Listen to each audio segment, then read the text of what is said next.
Hello everybody.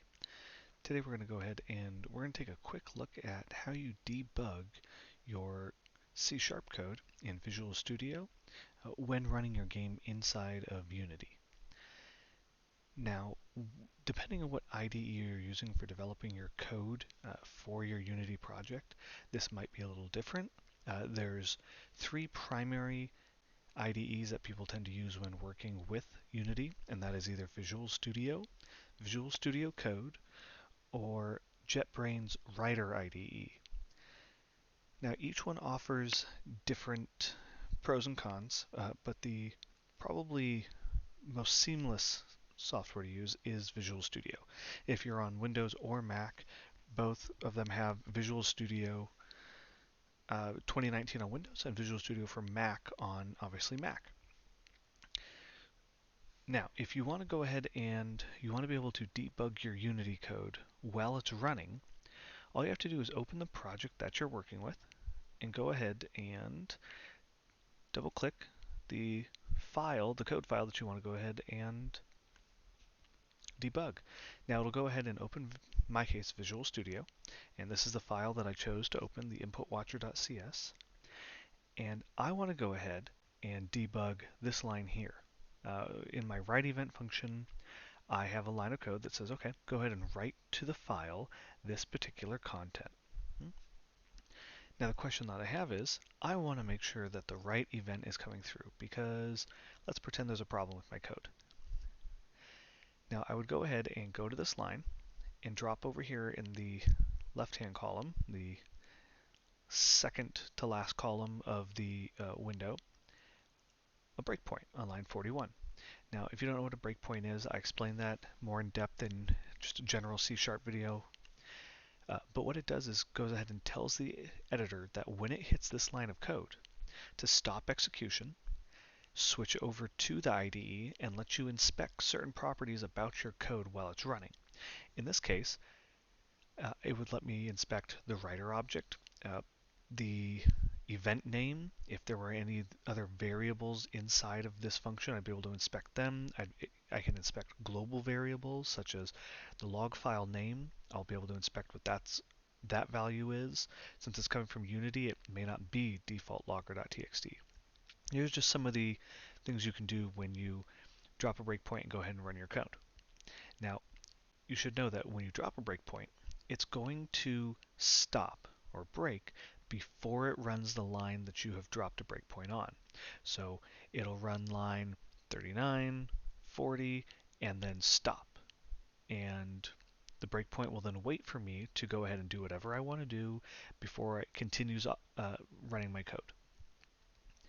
Now, another thing when it comes to specifically debugging in Unity, when you open Visual Studio from your Unity session, it should have at the top here, instead of just running your application, it should say attach to Unity. Now, if you've used Visual Studio for other projects, you'll know that this normally says something like run or debug, build and run, depending on what settings you have selected and what you're doing with Visual Studio. But when you open up a Visual Studio project from Unity, it should say attach to Unity at the top here. If not, you can go ahead and change the different options. You can drop down and check it out. If you don't see it, it's probably because you don't actually have the Unity tools installed with Visual Studio on your computer. So you should go back to an earlier video of mine where I walk you through setting up your dev environment and make sure that you install the proper libraries to properly work with Visual Studio and Unity. Now, I've gone ahead and dropped my breakpoint on this line. I'm going to go ahead and, with my Unity game not running, okay, the game needs to not currently be running, I'm going to click Attach to Unity. Okay, no errors. It's sitting here doing absolutely nothing. It appears to be running based upon the fact that the output window popped up, the call stack is showing. So that tells me that it should be fine. Now I switch back over to Unity and I run my game.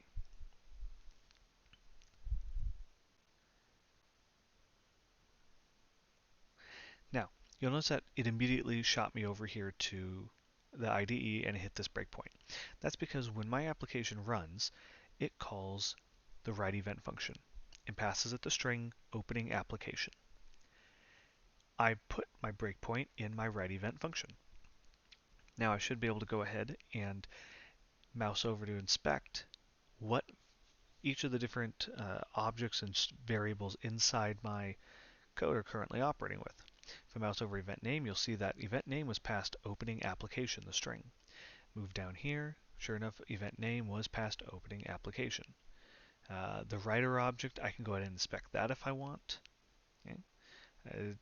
I can go ahead and inspect this variable log file name. It's default logger.txt. Makes sense. Okay. Now, I can go ahead and do a couple things from here. I've looked at my code. I've gone ahead and looked at any windows like the call stack here if I want to see that. I can go ahead and I could click continue, which would go ahead and then say, okay, I'm done with this line. Let the rest of the code keep running. It would resume action or running my code. I'd be able to switch back to Unity. My game would continue running until I go ahead and hit this breakpoint again. I could go ahead and click here to disable this breakpoint and then click continue, and then my code will run. It'll never break on this line. I could stop debugging in Visual Studio. It won't stop my game from running, but it'll go ahead and disconnect Visual Studio from debugging my Unity session. And then I could do step into, step over, and step out. Now, I'm not going to go into detail about what those do. You can go ahead and learn a little bit more about them in my general video about breakpoints and C#. But basically what they do in a nutshell is go ahead and allow me to say I want to just continue each line of code by clicking step over, or I want to go ahead and go into a secondary function that has been called by doing the step into. The step out of would go ahead and reverse that. What you mostly need to know is that the breakpoint will sit here until I click continue or one of these other buttons. I click continue, it's switched me back over to the game. If I click this button, now clicking this button in my game likewise will call the write event. Click it, sure enough, I hit the breakpoint once again and it shoots me back over to the IDE so I can go ahead and evaluate what was dropped here. Button pressed.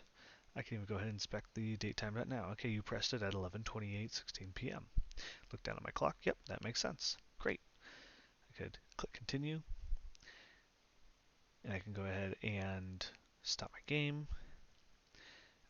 There's also an event when you stop your game. Click continue there. You'll see that it stopped running here in Visual Studio or in Unity. I switch back, stop running in Visual Studio, and clear my breakpoint just to make sure that later on I don't accidentally get caught in where I run my game and I keep hitting this breakpoint again. And that basically is how you go ahead and you debug your Unity project inside of Visual Studio.